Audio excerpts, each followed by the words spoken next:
आजकल दिखाई नहीं देती हो, कहाँ रहती हो? वो काम से थोड़ा बाहर गए थे।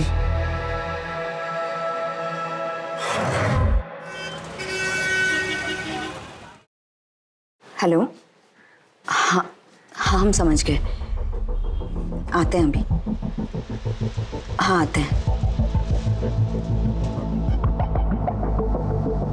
फरीदा, किसका फोन था? वो किराने वाले का था। बिरयानी का मसाला लाने बोले थे उसे, बोला आ गया है, हम बस लेकर आते हैं। ठीक है।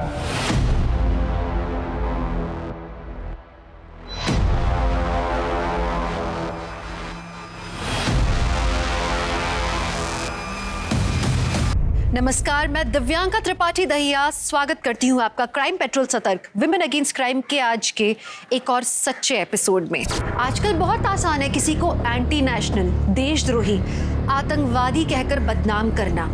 सबसे दुर्भाग्यपूर्ण बात तो ये है कि लोग इस तरह के इल्जाम लगाते हुए खुद को देशभक्त भी समझ बैठते हैं, मानो अंतरात्मा नाम का कोई शब्द ही नहीं है उनके शब्दकोश में।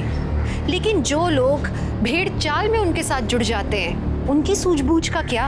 अगर आज की कहानी देख के आपकी अंतरात्मा को तकलीफ होती है, अगर आपका खून खौलता है, तो मुझे थोड़ी उम्मीद है कि हाँ, आज भी इंसानियत बाकी है।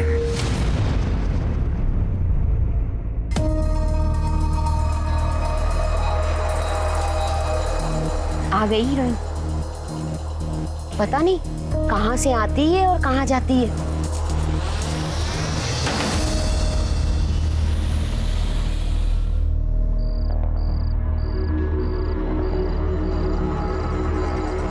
ये इतनी रात को कहाँ से आ रही है? ऐसा क्या काम करती है?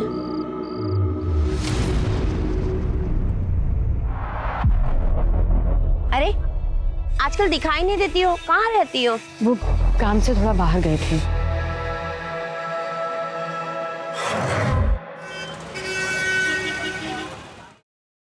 हेलो। हाँ हाँ, हम समझ गए, आते हैं अभी। हाँ आते हैं। फरीदा, किसका फोन था? वो किराने वाले का था। बिरयानी का मसाला लाने बोले थे उसे, बोला आ गया है, हम बस लेकर आते हैं। ठीक है।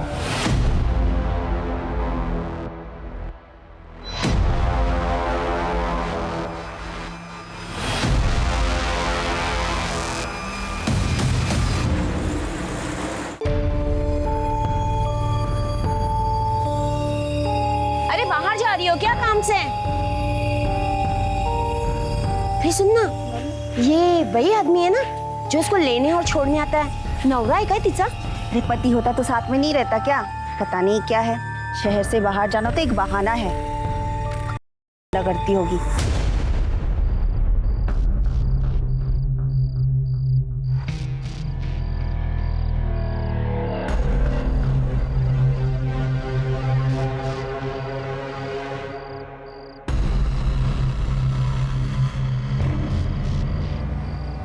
हम आ गए हैं, तुम हो यहाँ?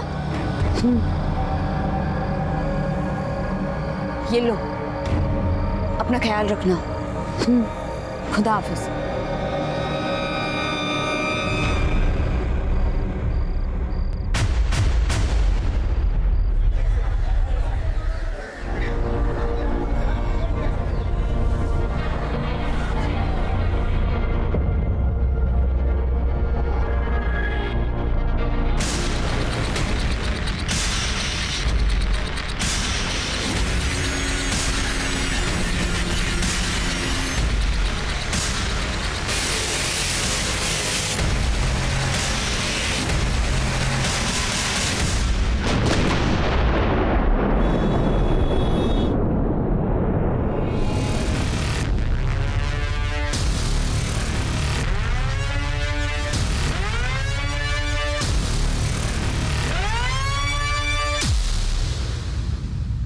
आओ।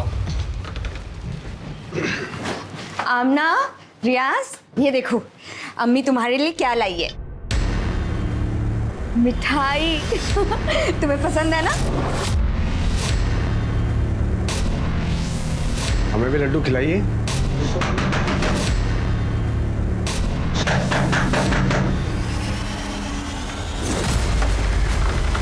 सर, फरीदा खातून, जी हाँ मैं Farida. You are under arrest. Sir क्या किया इन्होंने? सर आपको कोई गलतफहमी हुई है सर? सर किस जुर्म में आप गिरफ्तार कर रहे हैं सर? कल जो बॉम्ब ब्लास्ट हुए हैं उसमें ये प्राइम सस्पेक्ट है। हमारे पास पक्की खबर है कि फरीदा खातून एक्टिविटीज में इन्वॉल्व है। सही है सर बिल्कुल गलत है सर। ऐसा मत रुकिए सर, देखिए हमारी बात सुनिए, ऐसा मत कीजिए सर। सुनना है कोर्ट में सुनेंगे। चलो आप ऐसा नहीं कर सकते सर, ऐसा नहीं कर सकता।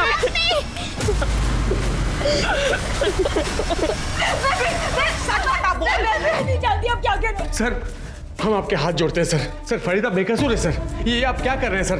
सर उसने कुछ नहीं किया है सर। सर हम यहीं के हैं सर, कहीं बाहर से नहीं आए हैं।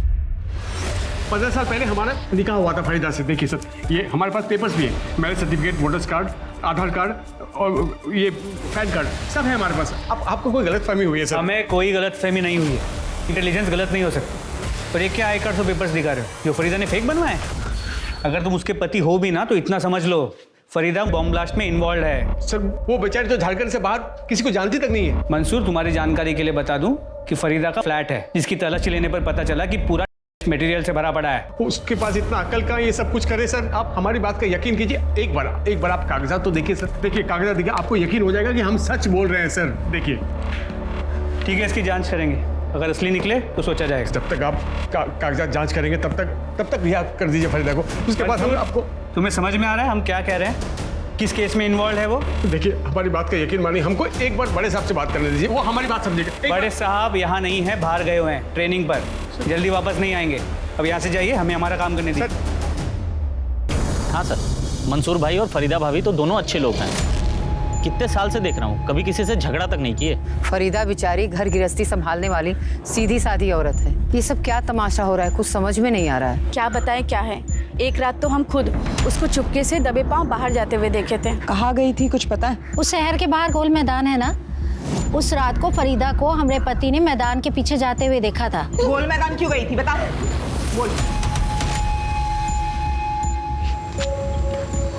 ये लो। चली मतलब तू गई, अभी मुझे जवाब देने के बजाय मुझसे सवाल पूछ रही? क्यों? बता देंगे तो उसको बॉम्ब से उड़ा देगी तू? हाँ? इस फरीदा खातून की पूरी details, call records, mobile locations सब निकालो। सब। फरीदा खातून की उसी ओरिजिनल आधार कार्ड की कॉपी जो सिर्फ फरीदा खातून के पास हो सकती है, मीरा रोड के उस घर में मिली, जिसके बिना पे उसे बॉम्ब ब्लास्ट केस में आरोपी बनाया गया है, टेररिस्ट एक्टिविटी में इन्वॉल्व पाया गया। आधार कार्ड की फोटोकॉपी मिलना कोई बड़ी बात नहीं है इंस्पेक्टर, और आप ये भी अच्छी तरह से जानते हैं कि इंटरनेट का कितना मिसयूज हो रहा है आजकल। ये ज़रूर हो सकता है कि किसी ने फरीदा का आधार कार्ड चुराया हो। आपके पास ऐसा कोई ठोस सबूत नहीं है जिससे आप ये साबित कर सकें कि फरीदा कैसे और कब गई। क्या किसी ने उसको देखा वहाँ पर? बट मेरे क्लाइंट के पास मजबूत सबूत है जिससे साबित हो जाएगी कि वो बेगुनाह है। आज शाम तक आपको बेल के पेपर्स मिल जाएंगे। सर, फरीदा के कॉल रिकॉर्ड्स में उसके पति मंसूर और बेटे रियाज के अलावा और कुछ नंबर मिले हैं जिन पे अक्सर बात होती है। सर, और एक नंबर मिला है जिन पे 15 दिन में एक आध बार बात होती है, और वो भी मंसूर के नाम पर है। मंसूर का दूसरा नंबर? शायद सर। फरीदा की बेटी आमना के पास कोई मोबाइल फोन नहीं है ना?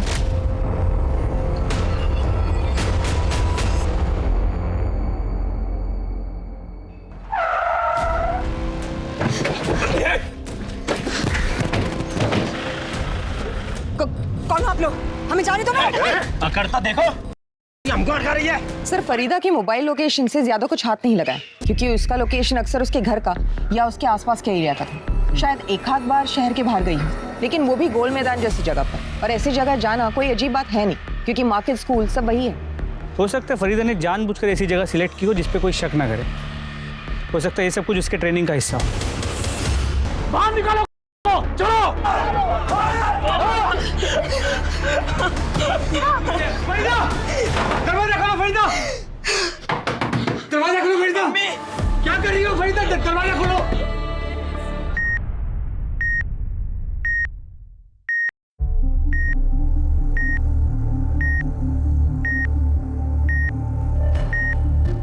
फरीदा खातून कैसी? खुदा के वास्ते आप झूठी हमदर्दी दिखाना बंद कीजिए सब। आप ही लोगों के झूठे इल्जाम की वजह से हमारा परिवार इस हाल में है।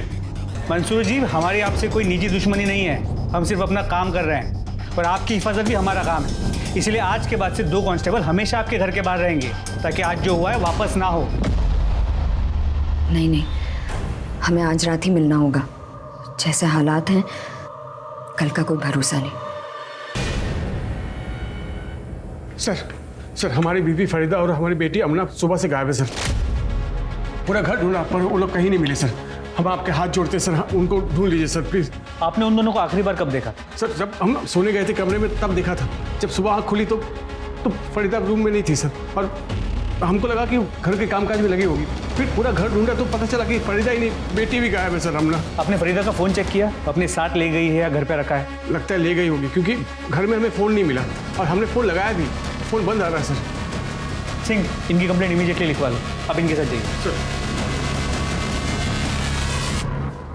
सर कहीं ऐसा तो नहीं कि बेइज्जती और बदनामी की वजह से वो घर छोड़ के चली गई हो, या फिर उसने आत्महत्या कर ली हो? क्योंकि इसके पहले भी उसने सुसाइड करने की कोशिश की थी। अगर उसने आत्महत्या की है तो उसकी बॉडी कहीं ना कहीं तो मिलेगी, लेकिन अगर बॉडी नहीं मिली तो दूसरी पॉसिबिलिटी ये है कि फरीदा सच में और वो फरार हो। लेकिन सर अगर फरीदा सच में है और फरार हुई है तो वो अपनी बच्ची आमना को लेकर क्यों जाएगी?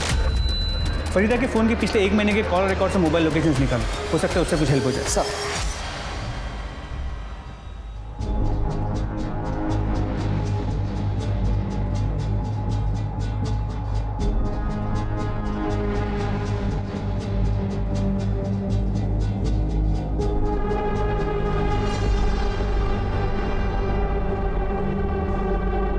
सर, ना तो फरीदा और आमना को किसी ने देखा है और ना ही दोनों के डिस्क्रिप्शन जैसे डेड बॉडी किसी को मिली है। तो फरीदा रातों रात गायब कहाँ हो सकती है? कहीं फरीदा ने बॉर्डर तो पार नहीं कर लिया? तो फरीदा जा कहाँ सकती है?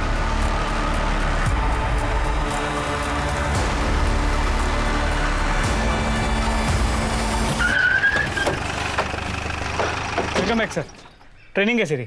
ट्रेनिंग के बारे में बाद में बात करेंगे, पहले फरीदा खातून का क्या केस है वो बताओ। सर, जिस दिन से फरीदा और आमना गायब हुए हैं उस दिन से हम फरीदा का फ़ोन ट्रैक कर रहे हैं। सभी जगह तलाशी मिली लेकिन कोई लीड नहीं मिली। सर, फरीदा के मोबाइल लोकेशन के अकॉर्डिंग उसकी लास्ट लोकेशन शहर के बाहर ओल्ड माइंस की दिख रही है।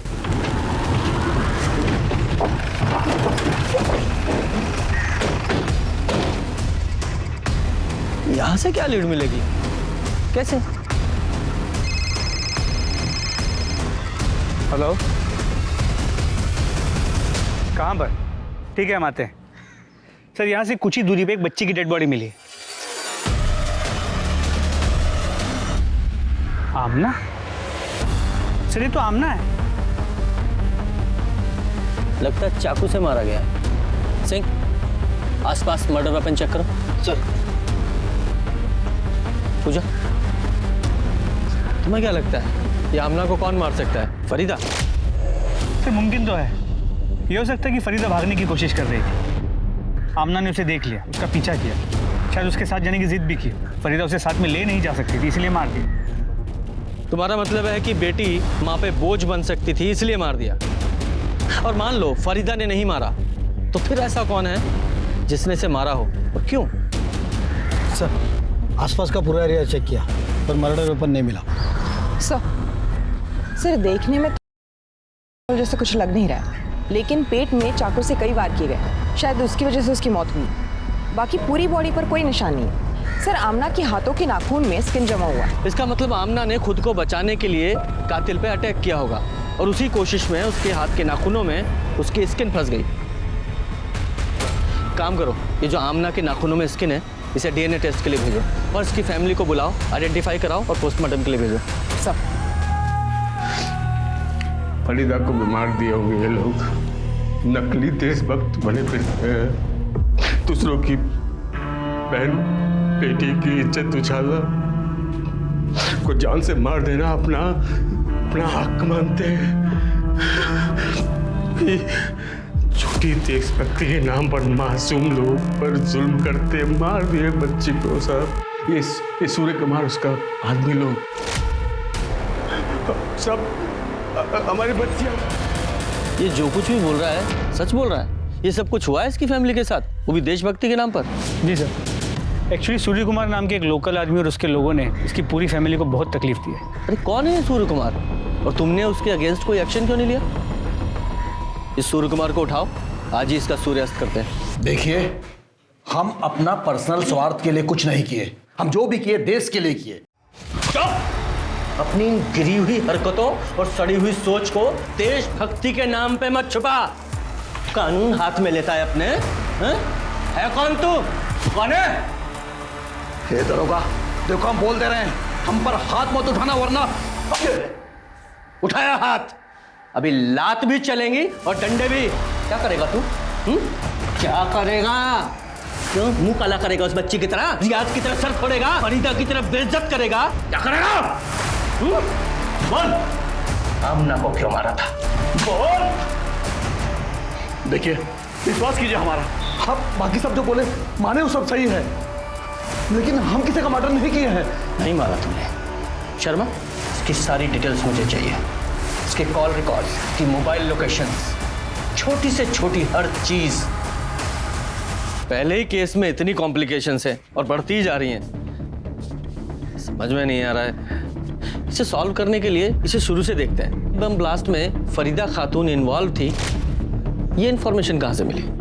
मुंबई पुलिस के बोरीवली मेन ब्रांच से। इसका मतलब मुंबई चलना पड़ेगा, शायद वहीं से पता चले ये फरीदा कहाँ है।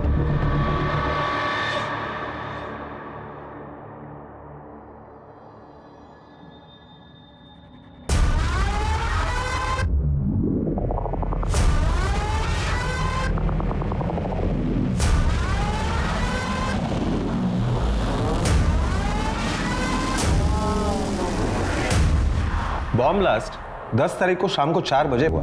उसी रात एक गुमनाम आदमी ने हमारे कंट्रोल रूम को फोन करके ये बताया कि मीरा रोड के गणेश नगर में एक औरत रहती है जो इस बॉम्ब ब्लास्ट में इन्वॉल्व है। हम फौरन वहां पहुंचे, देखा तो दरवाजा बंद था। दरवाजा तोड़कर जब हम अंदर पहुंचे तो देखा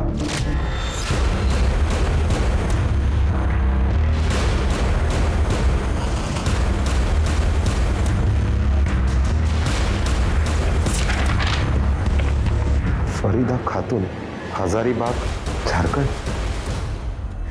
अहो साहेब, आम्हाला तिच्याबद्दल काहीच नाही माहिती। हाँ, आते जाते देखते थे उसको। आधी आधी रात को आती थी। एक आदमी आता था उसको छोड़ने के लिए। उसका क्या वास्ता था उससे वो नहीं पता हम लोग को। उस लड़के की शक्ल याद है? वो क्या है ना, कभी टोपी, चश्मा, हेलमेट लगाता था ना, तो कभी उसका चेहरा नहीं देखा। वो औरत है ना, यहाँ भाड़े पे रहती थी और किसी से वास्ता नहीं रखती थी। जी हाँ सर, फरीदा खातून मेरे ही घर में रेंट पे रहती थी। वैसे कभी मैंने उसका चेहरा देखा नहीं, क्योंकि उसका चेहरा हमेशा ढका हुआ रहता था। उसके साथ जो रेंट का एग्रीमेंट किया था उसका रजिस्ट्रेशन करवाया था आपने? जी हाँ सर, मैं चालू काम तो कभी करता ही नहीं। ये उस औरत की रेंटल एग्रीमेंट की कॉपी है, जिसमें उसका चेहरा साफ साफ दिखाई दे रहा है।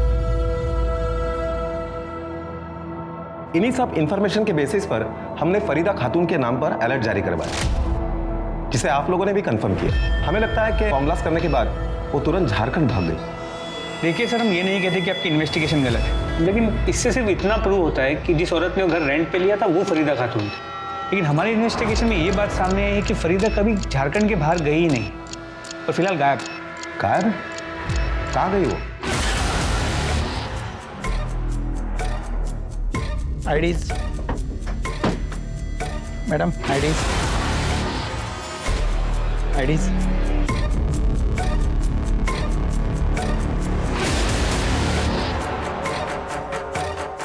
मैडम, आईडीज, आपकी आईडीज दिखाइए।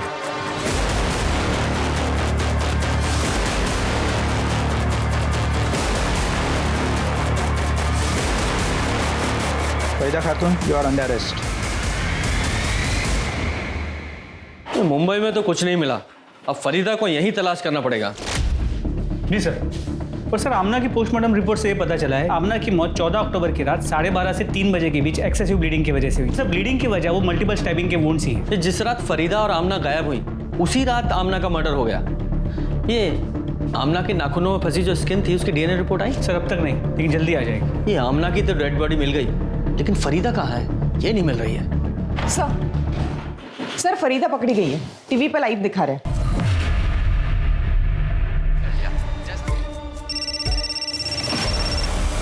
हेलो, हाँ ठीक है, ले आइए। फरीदा खातून को यहाँ ला रहे हैं। याद दिला दे कि वही फरीदा खातून है जिसका हाथ ब्लास्ट में था। इसने कई मासूम लोगों की जान ली।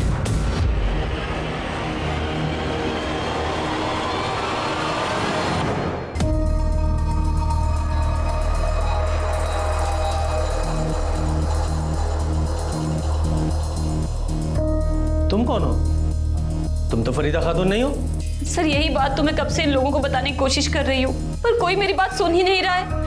सर मेरा नाम रेशमा थापा है और मैं नेपाल की सिटीजन हूँ। मीरा रोड मुंबई से मैं अपनी कंट्री नेपाल वापस जा रही थी जब उन लोगों ने मुझे पकड़ लिया। एक मिनट, तुम वही लड़की हो ना जो मुंबई के मीरा रोड में गणेश नगर में रेंट पे रहती थी? जी सर। लेकिन जब तुम्हारे पास खुद की आइडेंटिटी है तो फिर तुमने फरीदा खातून के नाम पर वहाँ घर रेंट पर क्यों लिया? सर 6 साल पहले मैं नेपाल से मुंबई आई थी, यही सोचकर कि फिल्म इंडस्ट्री की नई सुपरस्टार बनूंगी।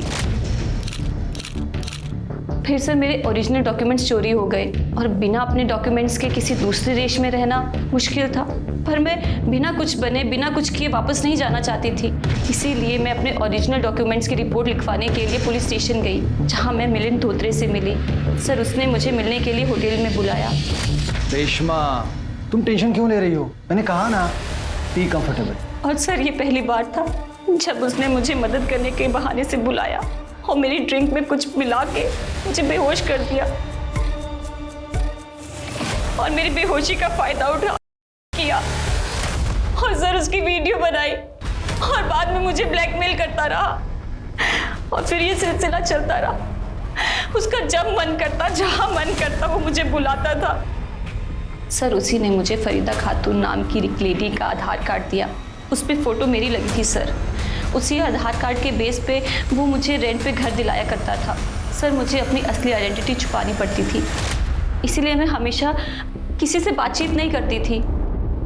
फिर सर 2 महीने पहले मुझे पता चला कि मैं प्रेग्नेंट हूँ। सर मैंने बहुत कोशिश की उसे मनाने की मुझसे शादी कर ले, और सर मैंने उसे धमकाया भी कि अगर वो मुझसे शादी नहीं करेगा तो ये मैं साबित कर दूंगी कि ये बच्चा उसी का है। फिर सर मैंने सोचा कि वो तो खुद एक पुलिस वाला है जो मेरी नकली आइडेंटिटी बना सकता है, तो वो कुछ भी कर सकता है। इसीलिए मैंने डिसाइड किया 5 तारीख को सुबह 6:30 बजे मैं घर से निकल गई। सर हाईवे से मैंने पहली बस ली जो नासिक जा रही थी, फिर वहाँ से दूसरी, फिर तीसरी। सर इन सब में मेरे सारे पैसे खर्च हो गए।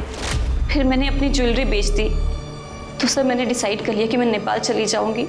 कम से कम वहाँ मेरी फैमिली तो है जो मुझे और मेरे बच्चे को देख सकती है। सर मैं वहीं जा रही थी जब उन लोगों ने मुझसे आईडी प्रूफ मांगा, तो सर मैंने फरीदा खातून का आधार कार्ड दिखा दिया और सर उन लोगों ने मुझे टेररिस्ट समझ के पकड़ लिया। तुम्हें पता है जिस दिन तुम मुंबई से भागी थी यानी कि 5 अक्टूबर को, उसी दिन बॉम्ब ब्लास्ट हुआ था? नहीं सर, मुझे इन सब के बारे में कुछ नहीं पता। अभी जो कुछ भी तुमने बताया है अगर वो सच है तो मिलिंद धोत्रे अब तुम्हें कभी परेशान नहीं करेगा। सर आपको गलत इंफॉर्मेशन मिली है, मैंने कुछ नहीं किया है। एक डीएनए रिपोर्ट ये साबित कर देगी कि रेशमा के पेट में जो बच्चा है ना वो तेरा है, और फिर तेरी सारी कहानी खत्म। बता सच्चाई क्या है? इसे नहीं मानेगा। सर वो रेशमा सही बोल रही है। मैंने नशे की दवाई उसको शराब में मिला के पिलाई थी। सर मैंने उसको फरीदा खातून के नाम से अलग अलग जगह पे भी रखा था। सब कुछ ठीक चल रहा था सर, फिर वो शादी की रट लगाने लगी। अभी मैं अपने बीवी बच्चों को कैसे छोड़ सकता हूँ सर? इतना वफादार है तू? आगे बोल। वो 5 तारीख को जो बॉम्ब ब्लास्ट हुआ था ना, तो मुझे आइडिया आया कि मैं रेशमा को उसमें फंसा दूंगा। इसके लिए उसके घर में गया और टेरर सेल एक्टिविटी में जो पैम्पलेट्स हम लोग को मिले थे वो मैंने उसके घर में फैला दिया। सर मेरे को मालूम नहीं था कि वो सुबह ही जा चुकी है। मुझे लगा बेडरूम में सो रही है। उसके बाद मैंने पुलिस को गुमनाम कॉल किया। मुझे लगा सर कि वो एक बार बॉम्ब ब्लास्ट के केस में अंदर जाएगी तो ज़िंदगी भर प्रूफ नहीं कर पाएगी कि वो टेररिस्ट नहीं है। धोत्रे, अब तू जिंदगी भर कुछ प्रूव नहीं कर पाएगा। मोरे चार्जशीट बनवाया चाहिए। सर सुनिए साहब, आप जो औरत को बॉर्डर से लाए हो वो फरीदा खातून नहीं है, वो कोई और है। लेकिन तुम्हें कैसे पता? उसकी शक्ल तो हमने कहीं दिखाई नहीं है। क्योंकि फरीदा खातून पिछले 2 दिन से हमारे पास थी, हम उनको पहचानते हैं और पोस्टर भी देखे हमने। थी मतलब? अब कहाँ है? मालूम नहीं साहब, शहर के बाहर हमारा चाय का ठेला है। कुछ दिन पहले एक आदमी आया था, उसने कहा यहीं पास में खाना बना कर दे सकते हो? हमने कहा हाँ। उसने कहा कि दरवाज़ा बंद रहेगा, औरत को खाना देकर दरवाजा बंद करके जाना। लेकिन जब हम वहाँ पहुँचे तो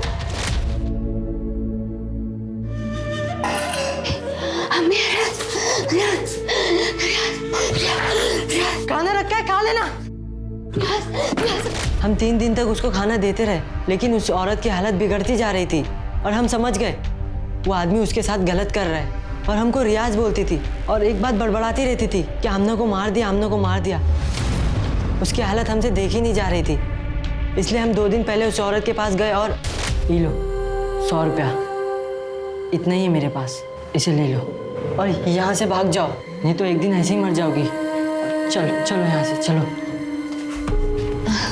तू अम्मी का बेटा है ना? हाँ हम तू हमसे मिलना आएगा? हाँ चलो, अब तुम आजाद हो। चलो जाओ यहाँ से, नहीं तो जल्लाद आ जाएगा। जाओ। नहीं, हम नहीं, हमारे साथ चलो, चलो हमारे साथ। हम आएंगे, तुम जाओ, हम आएंगे। तू मेरा बेटा अम्मी से मिलने आएगा? हाँ हम आएंगे, तुम जाओ यहाँ से, जाओ। सब साथ रहेंगे, सब खुश रहेंगे। तुम्हें पता है वो कहाँ गई है? नहीं मालूम साहब। उसके बाद हम अपने काम पे लग गए, ऊपर से वो जल्लाद का डर। कौन जल्लाद? कौन था वो आदमी? मालूम नहीं साहब, लेकिन हमारे चाय के ठेले पे आता था। फरीदा को भगाने के बाद हमें हड़काने आया था। हमने कह दिया शायद गलती से हमसे दरवाजा खुला छूट गया। उस आदमी का हुलिया बता सकते हो, कैसा दिखता था? हाँ साहब। स्केच आर्टिस्ट बुलवाओ। जी सर।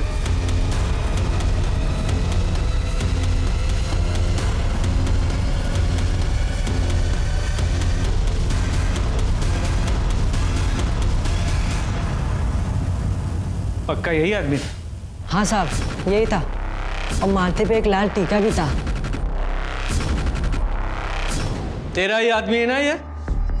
नाम क्या है इसका? कौन है ये? ये तो हम। अरे ये तेरे ही यहाँ का टाइम नहीं है, नाम बोल। बलराज मिश्रा। बलराज मिश्रा है। कहाँ मिलेगा ये? फरीदा कहाँ है? कहाँ रखा है तूने उसे? वो तो भाग गई। कहाँ गई हमको कुछ नहीं पता। मतलब तू मान रहा है कि तूने उसे किडनैप किया था? कहाँ से किडनैप किया था तूने उसे? हैं?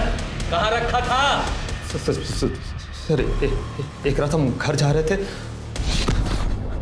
सच के साथ झूठ मिला के बोल रहा है तू? आमना को क्यों मारा? क्यों मारा उसे? सर हम कसम खा कर है कि हमने कुछ नहीं किया। वो तो हमारे पहुंचने से पहले मर चुकी थी। हम तो खाली उस को अपने साथ ले गए थे। उसने बम ब्लास्ट और देश के साथ की थी, तो हम उसको सबक सिखाना चाह रहे थे। बस हम 10 दिन उसके साथ यही करते रहे। उसके बाद एक दिन भाग गई। शर्मा, इस पर फरीदा की किडनैपिंग केस बनाओ और सूर्य कुमार को रिलीज कर दो।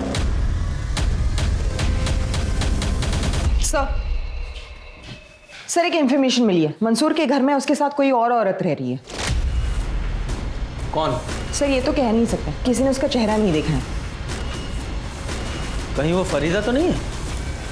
आप कैसी बात कर रहे हैं सर? फरीदा यहाँ वापस आती तो हम आपको इन्फॉर्म नहीं करते हैं क्या? तो फिर ये मोहतरमा कौन है?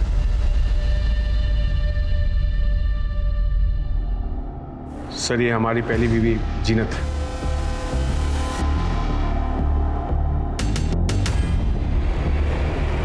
जीनत।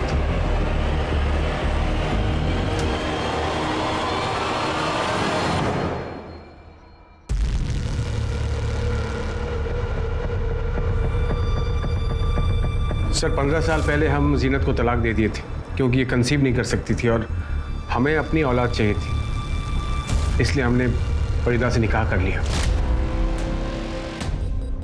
जी सर, फरीदा के गुमशुदा होते ही और आमना के कत्ल का पता चलते ही हम आ गए खैर खबर लेने। फरीदा घर से गायब हुई तो जीनत को बुला लिया। चल क्या रहा है ये तेरा? कहीं तूने ही तो फरीदा को गायब नहीं किया? सर कैसी बात कर रहे हैं सर आप? सर फरीदा की गुमशुदा होने और आमना के कत्ल का पता चला तो एक खैर खबर लेने घर आ गई। घर का छोटा मोटा काम कर देती है, खाना बना देती है और बच्चों का ख्याल रखती है। बस पूजा, जीनत की डिटेल ले लो। सर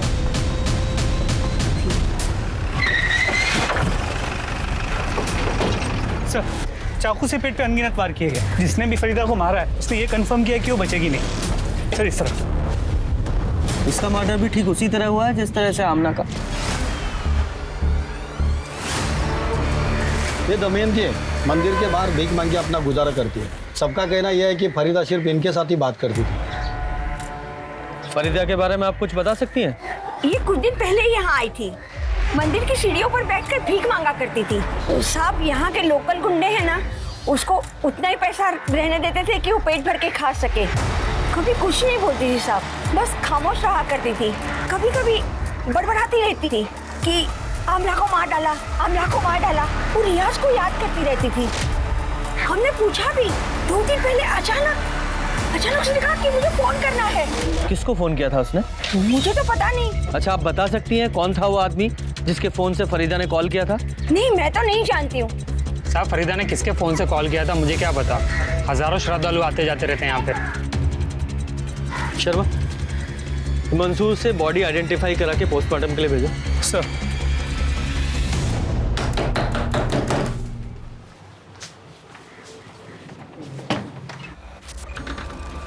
सर आप फरीदा के कातिल का कुछ पता चला सर? उसी सिलसिले में यहाँ आए हैं, तुमसे ही बात करनी है। 22 तारीख की रात 12:30 बजे तुम्हारे फोन की लोकेशन वही थी, राम मंदिर के पास जहां फरीदा का मर्डर हुआ। फरीदा जिस दिन घर छोड़कर निकली थी उसने आखिरी कॉल तुम्हें किया था। और सबूत नंबर 3, ये डीएनए रिपोर्ट, उसमें आमना के नाखूनों में फंसी हुई स्किन और फरीदा के हाथों में जो बाल थे वो एक ही औरत के थे, तुम्हारे। बोलो, बताओ पूरी कहानी। फरीदा बहुत अच्छी इंसान थी। मंसूर के छोड़ने के बाद हमारा साथ दिया करती थी। ये लो, पैसे से हमारी मदद किया करती थी। हमारे पास कमाने का तो कोई रास्ता था ही नहीं। फिर जब वो बताई गई तो जेल गई। हम तो सपने सजाने लगे थे कि फरीदा अगर मंसूर की ज़िंदगी से निकल जाएगी तो वो हमें अपनी ज़िंदगी में वापस बुला लेंगे। फिर पता चला कि फरीदा खुदकुशी करने में नाकाम हो गई है। एक रात उसका फ़ोन आया कि आज ही उससे मिलना होगा। आखिरी बार वो पैसों से हमारी मदद करेगी, क्योंकि घर वालों की बेहतरी के लिए वो हमेशा के लिए शहर छोड़ के जा रही है। शहर के बाहर हम रात को जिस जगह मिलने वाले थे, फरीदा के साथ आमना भी आ गई। तो हमें लगा उसने फरीदा को घर से निकलते देख लिया होगा, तो जिद करने लगी होगी, इसलिए वो उसे अपने साथ लेकर आ गई। तभी हमने फैसला किया कि हम इन दोनों को ही मार देंगे। हम घर जाकर मंसूर के पास जाने की तैयारियां करने लगे। हमें लगा कि फरीदा तो अब तक मर चुकी होगी। फिर एक दिन उसका राम मंदिर से मंसूर के फ़ोन पे फ़ोन आया। मंसूर उस वक्त बाथरूम में थे। फ़ोन हमने उठाया। बिना सोचे समझे बोले जा रही थी कि जीनत ने आमना को जान से मार दिया है और अब वो हमें भी मारना चाहती है। हम यहाँ राम मंदिर पे हैं, आके हमें ले जाओ। हमने बिना कुछ बोले फ़ोन काट दिया और रात को राम मंदिर चले गए। अल्लाह और कानून दोनों तुम्हें सजा देंगे।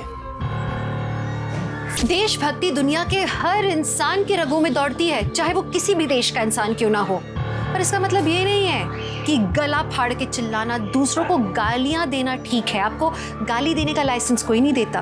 आप सच्चे देशभक्त तब हो जब आप एक अच्छे इंसान हो।